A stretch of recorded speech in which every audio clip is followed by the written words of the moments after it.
સમયની જો તમે રાહ જોશો તો જીવન આખું નાનું પડશે. આ વાત સાથે આ ચીજ સાથે શરૂ કરીએ આજની નવી રેસીપી. મિત્રો, હું તમને આ જ્ઞાન એટલા માટે આપું છું કે અમે અમારા સમયનો યોગ્ય ઉપયોગ કરીએ છીએ, અને આ ઉપયોગ કેવી રીતે કરશું એ તો પૂછવું પડશે અમારા હોમ મિનિસ્ટરને.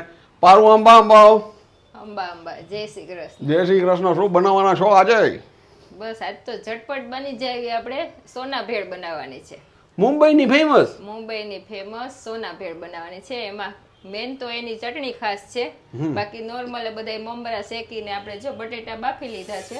હા, થોડીક પ્રિપરેશન હોય તો ઝડપથી થાય એટલા માટે બટેટા બફાઈ ગયા છે. હવે મમરા શેકી લેશું આપણે ફટાફટ. ભાઈ, આ છે ને મુંબઈની જે કોઈ પણ વસ્તુ છે ને એ એવી હોય કે જે ફટાફટ બની જતી હોય ને ખાવાની ખૂબ મજા આવે. ઝડપથી બની જતી આ વસ્તુ છે. ઝડપથી બની જાય એના માટે આપણે 2 પાવડા તેલ લઈ લીધું છે ને સરસ આપણે મમરા શેકી લઈશું.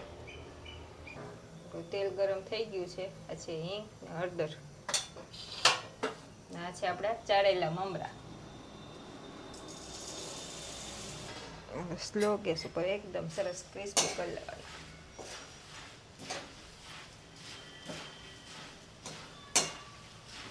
એકદમ સિમ્પલ અને સરળ રીત છે. આ રીતે ફ્રેશ મમરા કરીને કરીએ ને તો વધારે મજા આવે ભેળમાં. અને મુંબઈની સોના ભેળ શું કામ? તો ભાઈ આમાં સોનાના કલર જે બી સરસ મજાની ચટણી હોય જે ચમકતી હોય, અને એક માત્ર ચટણી હોય જે આનું હાર્ટ હોય.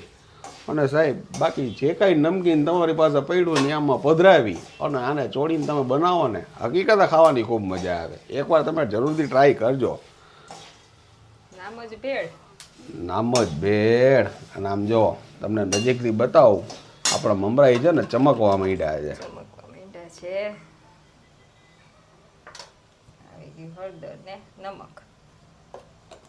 મમરા સેજ છે ને ખારા જ હોય એટલે નમક નાખવામાં ધ્યાન રાખવાનું.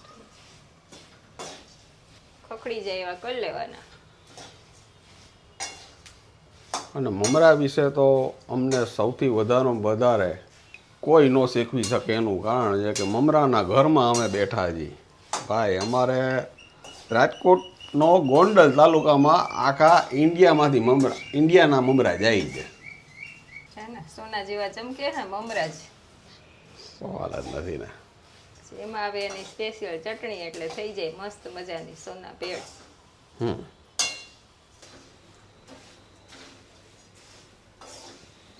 ફાઇનલી આપણા મમરા ખખડી ગયા છે. આપણે ગેસ બંધ કરી દઈશું. આદું આપણું હોય ને એટલે થોડી વાર તપતું હોય એટલે 2-5 મિનિટ આમ હલાવી દેવાનું. ચમચો હલાવવાનો ચાલુ રાખવાનો, ગેસ બંધ કરી દેવાનો. ગેસ બંધ કરી દેવાનું. ચમચો ચારેક વાર ફરે. ચમચો ને ચમચી તો ફરવા જોઈએ ને.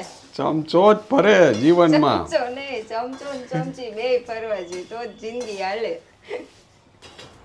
ચાલો, આની ચટણી આ સ્પેશિયલ છે ભેળ માટે. એના માટે અડધી વાટકી આ દાળિયાની દાળ લીધી છે ને 5 નંગ તીખા મરચાં આવશે. ઓકે. એટલે મરચાંનું આપણે કટિંગ કરી લેશું. આ રેશિયો પરફેક્ટ છે.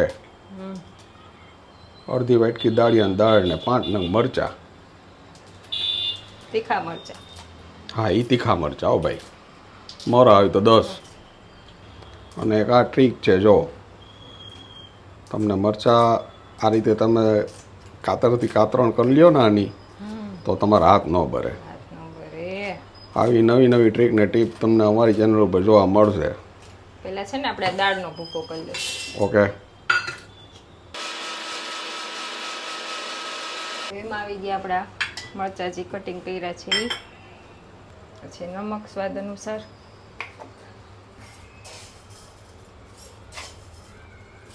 એટલામાં 3 ચમચી ખાંડ લીધું છે. આ છે ને ખાટો મીઠો ટેસ્ટ થશે આપણી આ ચટણીનો. આવી ગઈ અડધી ચમચી હળદર. આવું બધું પેક કરીને શું રાખ્યું છે? સોનું. આ છે લીંબુના ફૂલ. Citric acid. આવી રીતના પેક કરીને જ રાખવા પડે નકર મેલ્ટ થવા માટે. એટલા માટે આ મેન છે આમાં ચટણીમાં. અડધી ચમચી આપણે આમાં એડ કરશું. એટલામાં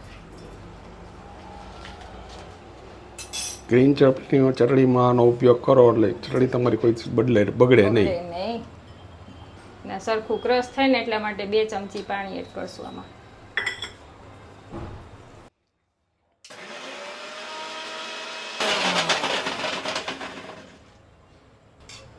બધું સરસ આપણું ક્રશ થઈ ગયું છે.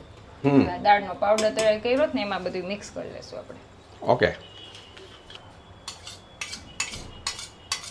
બધી આખી વસ્તુ હતી ને એટલે સરસ ક્રશ કરવું પડે એટલા માટે પાણી છે એડ કર્યું.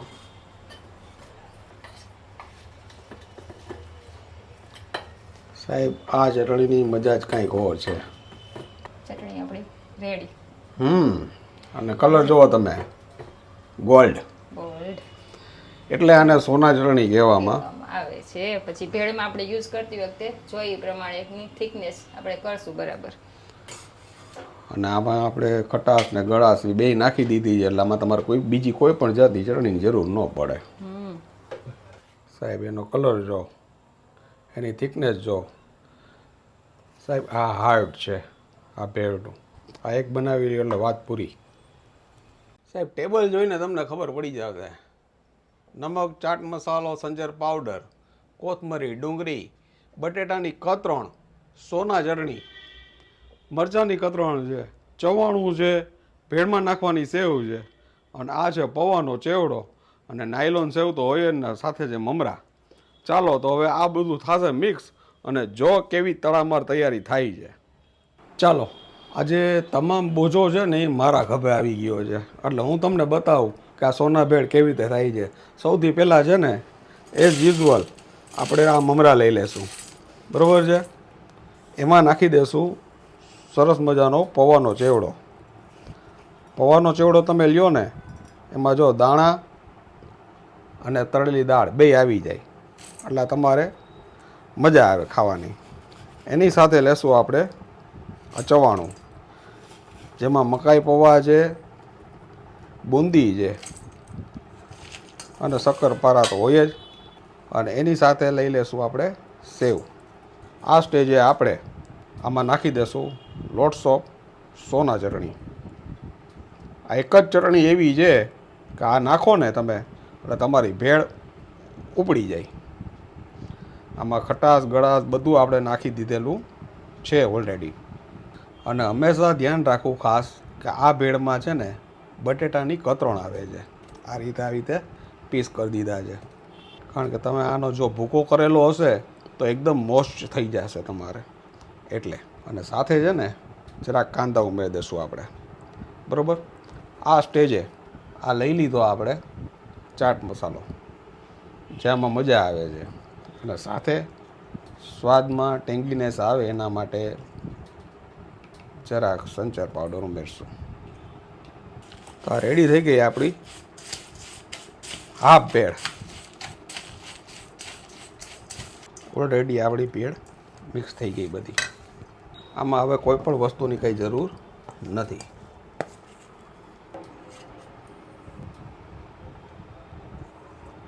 સાહેબ રેડી થઈ ગઈ છે આપણી ભેળ. હવે એની માથે છે ને ડુંગળી આવી જશે ગાર્નિશિંગ માટે, કારણ કે આપણે જરાક જ મસ્તી નાખી હતી. અને ડુંગળીથી આપણે ગાર્નિશ કરશું. એની માથે આવી ગઈ મરચાંની કતરણ, બરાબર. અને સૌથી છેલ્લે આ તો ખાસ વસ્તુ છે, રેડી છે તમારી સૌને નાના મોટાને બધાને ભાવે એવી સોના ભેળ, જે એકવાર તમે બનાવશો ને તો ખૂબ ભાવશે. અને જ્યારે અમારો ભાઈ છે ને મુંબઈ ફરવા ગયો ને ત્યારે ત્યાં એને ટેસ્ટ કરી હતી, ત્યાંથી આ રેસીપી લીધી, એ તમારી યાર શેર કરી છે અમે. આશા રાખી છે કે સોના ભેળની આ રેસીપી તમને ખૂબ ગમી હશે. જો ગમી હોય તો વધુ લોકો સુધી તમે આને શેર કરજો, લાઈક કરજો. અને હા મિત્રો, જાતા જિંદગીમાં સુખી થવું હોય તો કોઈના કટાક્ષમાંથી છે ને ટેન્શન ન લેતા, પણ પ્રેરણા લેજો. આ વાત સાથે, આ ચીજ સાથે ફરી મળીશું નવી વાત સાથે. ત્યાં સુધી તમે અમને રજા આપશો મિત્રો. તમે અમારા પોતાના છો એટલે તમને કહી છીએ કે તમે તમારું ધ્યાન રાખજો, તમારા પરિવારનું ધ્યાન રાખજો અને ખાસ સ્વસ્થ રહેજો. નમસ્કાર. નમસ્કાર.